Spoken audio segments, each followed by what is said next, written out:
Здравейте! Днес за първи път си правя фреш с машината на мама, която явно прави фреш. И сега ще ви покажа как го довършвам с последния портокал, който между другото малко сме почнали. И давайте да видите как работи. Като натиснете и това, което изчезва портокала, се върти. Тук долу пада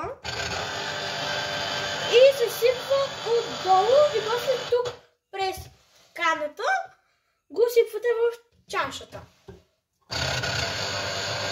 А защо хубаво да пием фреш портокал? Защото е полезен. Има витамин С, който ни помага за добър имунитет.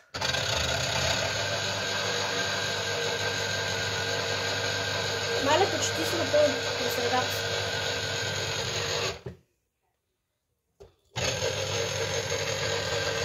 Айде, давай.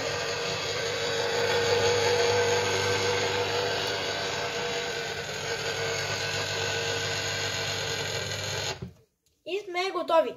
Сега е време да